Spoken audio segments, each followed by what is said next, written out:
Bombasso, épisode 2, épisode consacré au match Juventus-Inter Milan, le derby d'Italie qui sera diffusé sur Beansport 1, vendredi 20h30. Pour parler de ce match, je suis avec Philippe Jonin. Bonjour Philippe. Bonjour. Ça va bien ? Très bien. Très bien. C'est un grand match qu'on attend beaucoup, peut-être un petit tournant de la saison déjà ? Oui, un tournant de la saison. Déjà, c'est un grand match parce que c'est un Game of the Week chez nous avec Alexis Ruiz. Il y aura Christian Vieri, Bobo Vieri sur la pelouse. Donc déjà, on a un contexte important pour mettre le décor. Et puis bon, ce match, ça reste une affiche toutes les saisons, même si parfois les clubs ont des difficultés. On peut penser notamment par l'Inter, ce qui est moins le cas cette saison. Mais c'est le derby d'Italie. C'est la grosse rivalité du club des années 60 entre ces deux formations. Bon, je sais que je me fais un petit peu chahuter quand je parle de derby d'Italie, mais il y a une certaine jeunesse qui ne connaît peut-être pas l'histoire, et ça serait bien de s'intéresser de temps en temps. C'est-à-dire qu'on a dit derby d'Italie, c'est un journaliste de la Gazzetta qui avait donné ce nom-là pour montrer la vraie rivalité qu'il y a entre ces deux clubs. Et cette rivalité, elle était grandissante au fil des années et des saisons, et notamment sur la suprématie de la Juve et à un certain moment, et quand il y a eu l'histoire du Calciopoli, etc., les titres reversé à l'Inter. Donc tout ça a créé un petit peu plus de tension entre les deux formations. Mais là, grosse affiche, oui, parce que l'Inter est en train de se reconstruire. Vous parliez de contexte justement de ce match, on va parler du contexte pour les deux équipes de leur saison. D'abord la Juventus, 13 victoires sur 14 en championnat, un début de saison quasiment en rouleau compresseur. Comment est-ce qu'on peut l'expliquer ? Rouleau compresseur, oui, et puis pas de défaite surtout. L'autre match, c'est un partage des points face au Genoa à domicile. 40 points après 14 matchs, c'est la meilleure perf de l'histoire en Serie A. Donc la Juve continue son déroulé, cet amour avec le Scudetto, ce titre qu'ils veulent conserver. Cette équipe, elle a une force extraordinaire depuis une dizaine d'années, depuis son retour de Série B en Série A. Elle s'est reconstruite. Tout a démarré avec Didier Deschamps quand il a fait remonter le club en Série A. Alors ça a été compliqué parce que dès l'instant où on sort de l'Europe, avant de revenir, etc., il faut se remettre en selle. Mais palier par palier, saison après saison, ils ont été chercher les joueurs qui peuvent bonifier cette formation. Alors il y a le sentiment, je ne sais pas si vous le partagez, que la Juve évolue beaucoup et qu'en même temps elle garde son noyau dur malgré de gros transferts. Cet été, il y a eu le départ de Buffon, de Higuain et surtout l'arrivée de Cristiano Ronaldo. Et pourtant, on n'a pas l'impression que la Juve se transforme complètement. Il n'y a pas de révolution non plus. Non, mais on peut revenir quelques saisons en arrière avec le départ de Pirlo. Quand Pirlo est parti, on a dit « Waouh, ça va être terrible au milieu de terrain, etc. » Oui, il y a un vide, on ne voit plus Pirlo sur la pelouse. Il est dans les tribunes maintenant, mais fondamentalement, il n'y a rien qui a changé parce qu'on a eu Pjanic qui a pris le relais derrière. Donc, il y a toujours cette intelligence d'aller chercher le joueur qui correspond à remplacer l'autre. Maintenant, il y a une autre porte qui s'est ouverte avec l'arrivée de Ronaldo. La Juve, quand la Juve dépense de l'argent sur un joueur, c'est qu'elle a l'argent. Et elle sait ce qu'elle fait. Tout ça, c'est budgété. Il n'y a pas de « allez, on fait un coup de poker et on le paye à la fin de la saison si ça ne fonctionne pas ». Non, ils l'ont fait avec Higuain, ils le font avec Ronaldo, ils l'ont fait avec d'autres, ils le referont encore. Il n'y a pas d'erreur de casting. Voilà, elle avance. Il n'y a pas d'erreur là-dedans. Ils savent exactement comment bonifier ce groupe malgré certains départs ou certains arrêts de carrière, comme on parlait de Pirlo. Alors, on parlait du contexte de la Juve, quasiment en rouleau compresseur. On va parler maintenant de l'Inter Milan. C'est très différent, il y a une irrégularité extrême avec des résultats très convaincants, des victoires contre la Lazio, contre le Genoa et derrière une débandade à l'Atalanta 4-1. Comment est-ce qu'on peut expliquer une irrégularité pareille ? Alors je l'ai dit, c'est un club qui se reconstruit, c'est comme l'AC Milan, c'est pareil, c'est un club qui a une forte identité, qui a été vendu, revendu. Et là, on est en train de remettre les vraies fondations avec la famille Zhang. Et on voit toute la difficulté, même s'il y a des sous, justement, on parlait de la Juve, on peut faire un petit parallèle, d'aller chercher des joueurs et de construire un groupe. On voit toute la difficulté. On voit aussi que Spalletti change un petit peu par rapport à ce qu'il a fait même à la Roma ou la saison dernière avec l'Inter. Et il fait tourner un peu plus son groupe. Maintenant, il y a certains joueurs clés qui ne sont pas forcément à 100% sur chaque match. C'est ça, on a le sentiment que l'Inter est encore en construction et en même temps, je ne sais pas ce que vous en pensez, mais il y a quand même des progrès des avancées, notamment, on va en parler après Indéniable, des joueurs indéniable. qui s'imposent à certains postes. L'Inter progresse par rapport à la saison dernière? Ah, complètement, complètement. C'est déjà sa situation au classement. On le voit, même si, oui, ils sont passés au travers face à l'Atalanta. Là où j'ai été très surpris, c'est de voir ce retour en Ligue des Champions. On sait que l'Europa League, c'est une chose, ils l'ont faite, etc. La Ligue des Champions, quand on a été absent, même si on l'a gagné, même si on a été un grand cadre de la Ligue des Champions, c'est difficile comme compétition. Et j'ai été très surpris de leur façon d'aborder les matchs, cette capacité à prendre les points très rapidement. Oui. Alors, ils ont perdu face au Barça, tout le monde peut perdre face au Barça, donc franchement, mais le match face à Tottenham, moi j'ai eu le plaisir de le commenter pour Bein Mena, aller-retour, même là ils perdent 1-0 sur le retour, ils ont quand même le truc, le PSV ils ont fait le match qu'il fallait, ils peuvent se qualifier, ce qui serait très très bien pour eux. On va maintenant parler des joueurs de l'Inter. On va parler un petit peu plus des individualités, on va rester à Milan. Il y a d'abord un joueur dont j'ai envie de parler parce que je l'adore, je le trouve exceptionnel cette saison, c'est Marcelo Brozovic. On nous en a beaucoup parlé sur Twitter d'ailleurs, on nous demandait s'il n'avait pas franchi un cap en étant repositionné par Spalletti devant la défense. Alors moi j'ai toujours aimé ce joueur, je le bonifie à chaque commentaire avec Greg Paisley parce que c'est un garçon qui techniquement est extraordinaire, donc Spalletti n'a rien inventé en allant mettre ce joueur qui peut être un tréquartista, un numéro 10 aussi, ou un joueur de couloir offensif. Il le jouait très haut la saison dernière. Voilà, le repositionner devant la défense, Carlo Ancelotti, il a fabriqué Andrea Pirlo comme ça.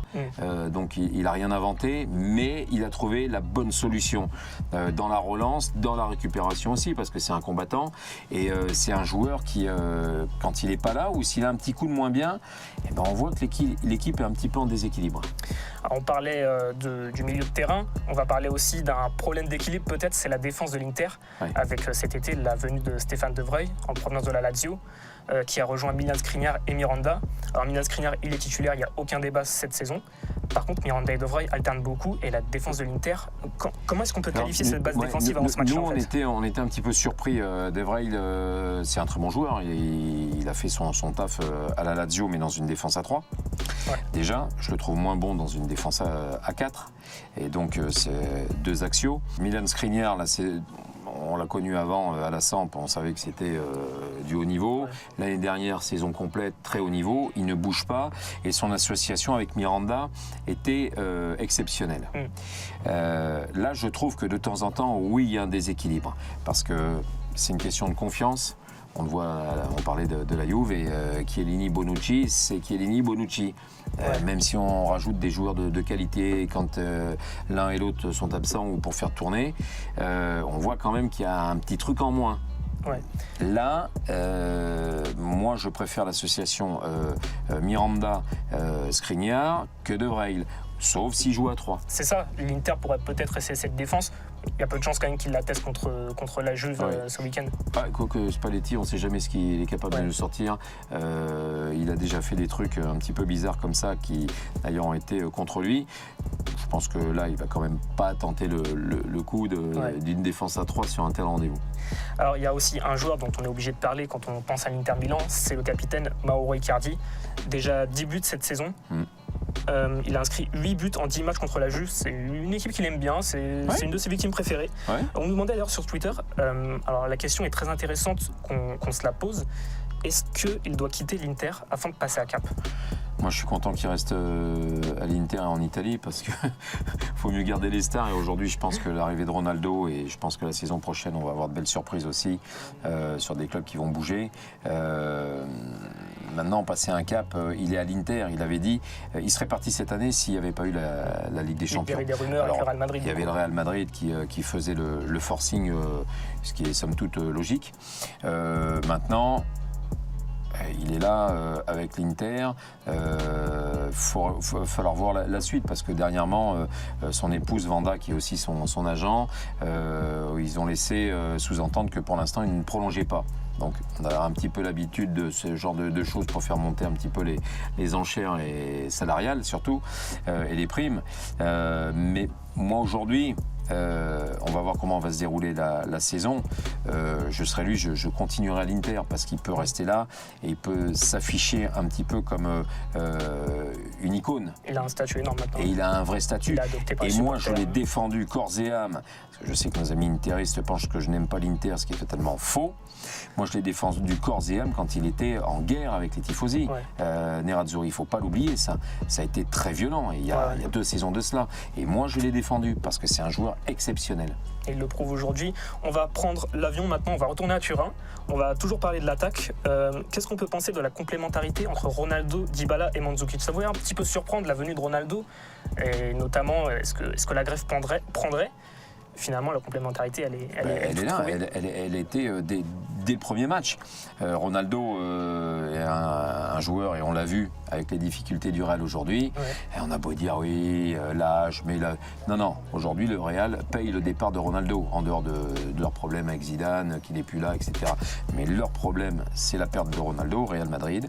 Les résultats s'en font sentir. Il bonifie les équipes. Rien que sa présence sur un terrain illumine le jeu. Fait craindre aussi par rapport à l'adversaire. Il y a quand même qu'un tube Ballon d'Or face à vous. Il a gagné 5 fois la Ligue des Champions. Et l'association avec Dybala a fonctionné tout de suite. L'association avec Mandzukic également. Et puis, il y a des complémentarités. Et quand on regarde les positions préférentielles de jeu, on peut voir aussi son entente exceptionnelle avec Blaise Matuidi. Ouais. Alors on va aussi parler un petit peu du reste de l'équipe de la Juventus. C'est surtout un joueur que personnellement j'adore, je le trouve exceptionnel et je crois que ça devient un petit peu un des chouchous des supporters. Il est arrivé cet été, c'est João Cancelo, ancien de l'Inter Milan. Oui, on l'avait vu à l'Inter, c'est pareil. On n'a jamais compris comment l'Inter n'a pas pu garder ce joueur. Je n'ai rien contre Versalco, c'est un excellent latéral droit, mais quand on a João Cancelo, on le garde. Peut-être que le joueur ne sentait pas, et ça on ne le sait pas, ce qui se passait à l'intérieur du club, etc. La Juve a compris que c'était tout de suite. L'arrivée de Ronaldo, en plus, je pense, permet beaucoup de choses. Et ce joueur-là, quand on le voit sous le maillot des Bianconeri, on a l'impression qu'il est là depuis 10 ans, quoi. Ouais. On va aussi parler un petit peu de l'entrejeu de la Juventus qui est vraiment devenu une de leurs forces. Alors au-delà de Miralem Pjanic que tout le monde connaît aujourd'hui, il y a aussi des joueurs qui trouvent leur place et surtout un joueur, c'est Bentancur qui est vraiment en train de vivre la saison de la confirmation. Vous vous souvenez, il y a eu un gros débat la saison dernière. Est-ce que la Juve doit garder Bentancur ou Piazza? C'est pas tout à fait le même registre, mais on sait qu'un Piazza, il a pu jouer dans le couloir, dans un milieu à 3, etc. Moi j'ai dit Bentancur. La Juve apparemment, Bentancur il est parti, il est à Fiorentina. Piazza, Bentancur est là. J'ai eu le plaisir et le privilège de le commenter pendant la Coupe du Monde avec l'Uruguay. Il évoluait pas tout à fait dans le même registre, mais je pense que ça lui a fait énormément de bien.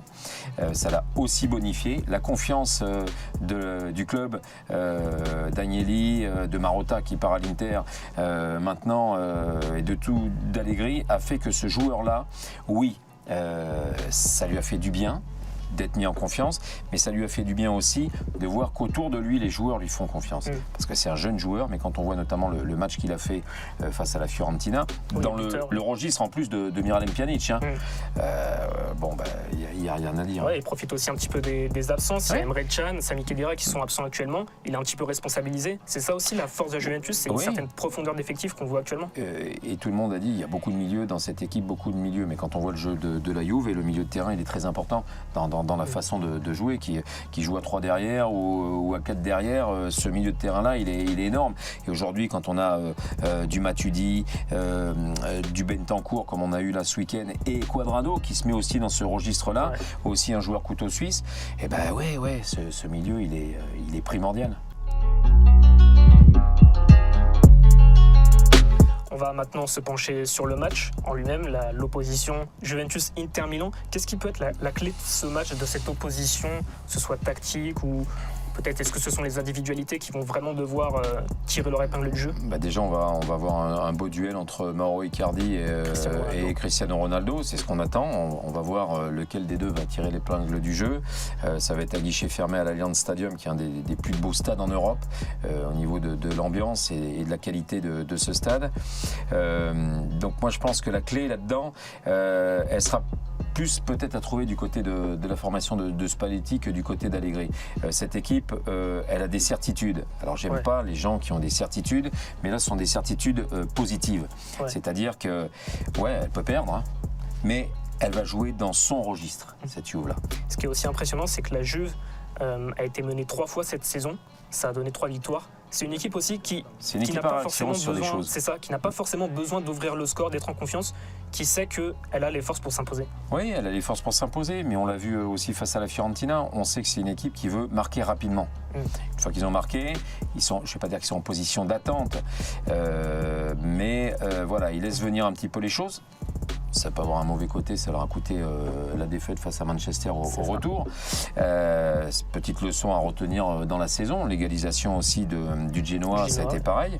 Allegri d'ailleurs avait alerté là-dessus. Attention de ne pas se relâcher parce que c'est dans ces moments-là où il faut être bon et tenir.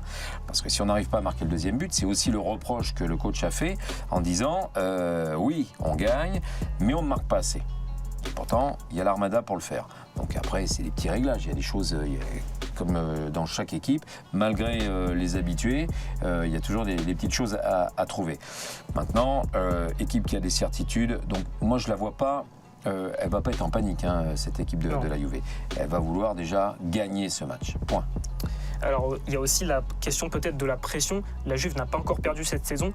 Est-ce que par rapport à l'Inter, elle aborde ce match un peu plus tranquillement en se disant qu'elle a déjà une certaine avance sur l'Inter et le Napoli ? Non, je pense pas que, connaissant Allegri en plus, ils vont pas avoir ce truc à dire 14 matchs sans défaite, on vient les mains dans les poches, tranquille, comme peuvent faire certaines grosses équipes, et ils le payent à un moment donné. Parce que la Juve, quand elle était sur des dynamiques comme ça, des fois, il y a eu ces petits relâchements dont on parlait, où ils ont perdu. On peut se souvenir, un match la saison dernière, de mémoire, c'était à la Samp. Défaite à l'extérieur. Allegri, il n'aime pas ce genre de truc à dire on est tranquille, on a 11 points d'avance, on est... Non, c'est gagner. Il va garder ses joueurs concernés. Gagner, et les joueurs, ils vont vouloir gagner ce match-là. Et quand on a un garçon en plus, comme Ronaldo, qui lui ne lâche rien, même à l'entraînement, c'est pour gagner, là je pense pas que ça joue à dire... Après, une défaite, quand on est sur une telle dynamique, peut faire du bien. Ça peut remettre quelques neurones en place et dire ok, on n'est pas invincible et personne n'est invincible. Alors, du côté de l'Inter, il y a peut-être un peu 2 écoles de pensée. On pourrait penser qu'une défaite de l'Inter, ça serait un coup dur, un peu une déception de se dire on n'est vraiment pas encore prêt, on est encore en construction. Moi, je suis plutôt de l'école de penser que l'Inter n'a pas grand-chose à perdre dans ce match finalement, face à une équipe qui est invaincue. S'ils perdent, après selon la physionomie du match un petit peu. Mais après la perte, c'est le côté égo. C'est ça un peu. Voilà, c'est l'ego qui en prendra un coup. Aujourd'hui, une équipe qui perd contre la Juve, elle a perdu. C'est comme dire on a perdu contre Barcelone. On a perdu. Et puis si vous prenez un point, on a réussi à les tenir en échec. Voilà. Surtout que là, ça sera à Turin, donc ça sera en échec. Si c'était la Juve qui prenait un point à Milan, là-bas en déplacement à Meazza, c'est différent. C'est l'Inter qui est tenu en échec. Ça, c'est un petit truc que je veux rectifier parce que je vais faire une petite parenthèse avec le Paris Saint-Germain. Le Paris Saint-Germain tenu en échec à Bordeaux, 2-2. Non, c'est Bordeaux qui était tenu en échec. Parce que Bordeaux recevait.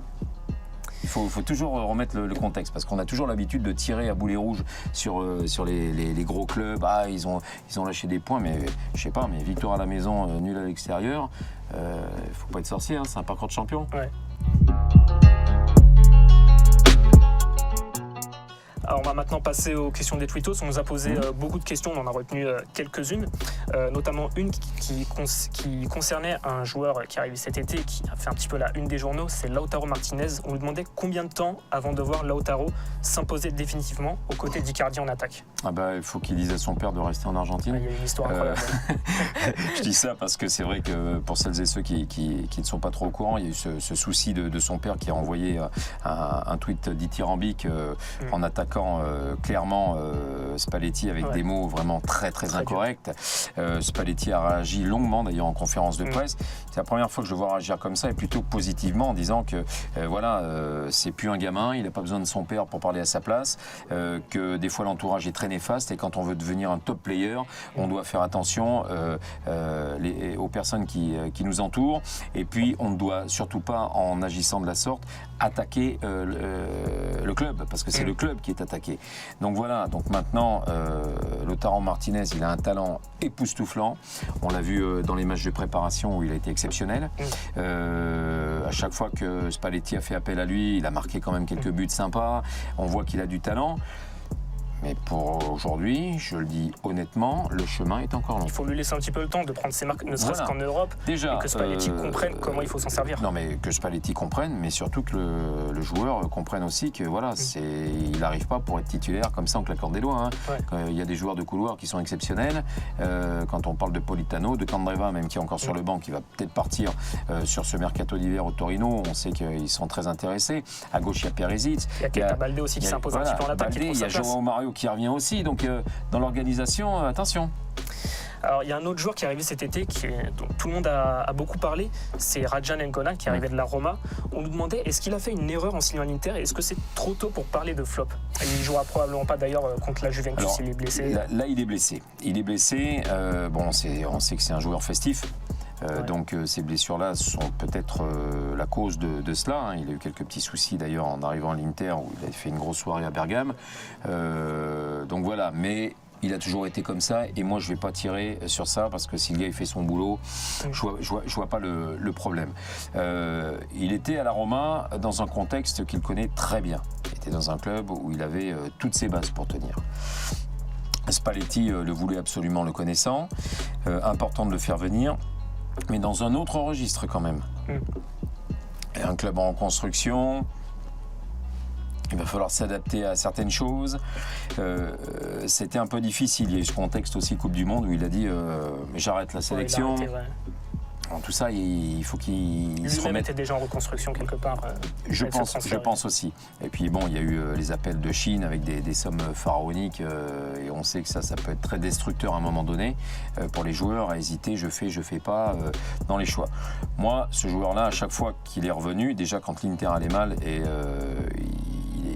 il a débuté, il a emmené tout le monde. Quand il est à 100% dans un match, l'équipe elle est quasi injouable, intouchable. Donc moi aujourd'hui je ne vais pas parler de flop parce qu'on n'est que début décembre, on parlera de ça fin mai. Quand il aura vraiment le temps aussi de jouer, parce qu'il n'a pas handicapé physiquement pour l'instant. Quand vous êtes blessé, vous ne pouvez pas juger un joueur. Bien sûr. On va terminer avec une question qu'on nous a posée sur la Juventus. La Juventus n'est-elle tout simplement pas l'équipe la mieux organisée, la mieux armée pour gagner la Ligue des Champions? Est-ce que vous la sentez plus prête que les autres années? Oui, honnêtement oui. Et c'est drôle, j'en discutais avec Blaise Matuidi il y a un petit mois de ça. J'ai dit c'est marrant parce qu'il m'a dit mais tu nous sens plus fort qu'avant, que l'année dernière. Je dis ouais. Je dis moi c'est une sensation quoi. Ouais. Il y a Ronaldo déjà dedans, donc ça apporte déjà c'est très lourd. Une petite chose supplémentaire dedans. Il ne faut jamais oublier que sur les 4 dernières saisons, il y a eu 2 finales. Certes perdues, la première contre Barcelone, 3-1, le score ne reflète pas du tout la qualité de ce qu'il y a eu. Contre le Real, ils ont explosé en vol en seconde mi-temps, mais ils ont tenu 45 minutes. C'était le reproche d'Allegri et de tout le monde. On ne peut pas jouer une finale 45 minutes de ce niveau-là, c'est pas possible. Mais c'est l'objectif majeur. Ronaldo, il est venu pour lui aller chercher une 6e Ligue des Champions et l'offrir à la Juve. Ça court depuis 1996. Il faut stopper l'hémorragie de ces 2 finales perdues dernièrement. Et on voit quand même une chose, c'est que le football italien est en train de ressortir la tête de l'eau. On le voit dans la qualité du jeu, on le voit dans le recrutement. La Juve en est la locomotive et aujourd'hui, pour que tout ça soit, symbolisé réellement, il va falloir aller la soulever cette coupe. Donc eux, 11 points d'avance pour l'instant, 12 points, 13 points, on verra comment ça se goupille avec le championnat. Le championnat, ils vont le garder parce que c'est quelque chose de fort, mais à côté, il y a cette Ligue des Champions. Et le travail fait par Allegri dans le turnover des joueurs, dans la préparation physique, juste avant les matchs de Ligue des Champions, prouve que, allez, il y a 2 petites marches supplémentaires de franchise. L'aboutissement qui peut arriver. Et là, franchement, tout peut arriver, hein, c'est une compétition difficile. Mais ils vont pas être loin, je pense, d'aller la chercher. Il y a aussi un peu ce côté peut-être du destin, un peu peut-être tragique, avec le départ de Buffon qui essayait pendant presque 15 ans de la gagner, qui s'en va lorsque Ronaldo arrive. En plus, Ronaldo qui a souvent été son bourreau. Toujours des histoires comme ça. Ouais. Toujours des histoires. Michel Platini, il n'a jamais gagné la Coupe du Monde. Ouais. Et c'était son plus grand regret. Et quand il voit la Coupe du Monde, il ne la touche pas. Et ça ne se touche pas. Et déjà, on n'a pas à la toucher si on n'a pas gagné n'importe quelle coupe, c'est comme ça. Ouais. Mais voilà. Et Buffon, peut-être qu'il va la gagner avec Paris. Hein. On ne sait pas ce qui peut se produire. La vie, elle vous apporte des fois des lots d'histoires magnifiques. Mais c'est vrai que là, on est dans une période où la Juve, c'est l'objectif majeur de la saison. Alors je me méfie toujours quand on dit l'objectif de la saison, c'est d'aller la gagner, parce que c'est la première fois qu'il dévoile l'objectif. C'est-à-dire, là, oui, on la veut. Donc, bon, c'est clair et net, tous les joueurs savent, même si au fond de la tête on ne le dit pas, hein, tout le monde veut aller la chercher. On n'a pas beaucoup parlé de Ronaldo. Est-ce qu'aussi le recrutement de Ronaldo, c'était déjà un signe, on veut la Ligue des Champions, on pense à ça maintenant? Oui, bien sûr, bien sûr. Ça s'est construit petit à petit, ça. Et là, il y avait la brèche pour aller chercher Ronaldo. Ils ont mis l'argent qu'il fallait sur la table, aussi bien sur le transfert que sur le salaire du joueur, qui lui a été déçu de la façon dont il a été traité par le Real, à qui il a quand même tout donné. Ça s'est mal terminé avec Florentino Pérez. Donc là, il a vraiment trouvé en plus le club familial, il a tout avec lui. Et en faisant du Ronaldo, quoi. Pas besoin d'en rajouter, parce que c'est un super gars, c'est un super mec. Puis il est épanoui aujourd'hui, même avec les supporters, sa relation, elle est parfaite. De toute façon, le mariage a eu lieu sur le Juventus Real, où il met ce retourné magnifique et que le stade est debout à l'ovationner. On n'a jamais vu ça, jamais. Ouais. C'est la fin de cet épisode de Bombasso, deuxième épisode. Il y aura encore beaucoup, bien sûr. On parlera encore de l'actualité du football européen, du football français aussi. Merci Philippe d'avoir été ici pour parler de ce derby. Et à très vite. Et on se retrouve sur Beansport vendredi 20h30 pour Juventus. Coup d'envoi, avec mais on a plus d'une demi-heure d'avant-match, il ne faut pas l'oublier, avec le Game of the Week, avec Alex Ruiz, avec Bobo Vieri, parce que ça va être sympa. On sera là. Merci beaucoup. Merci à vous.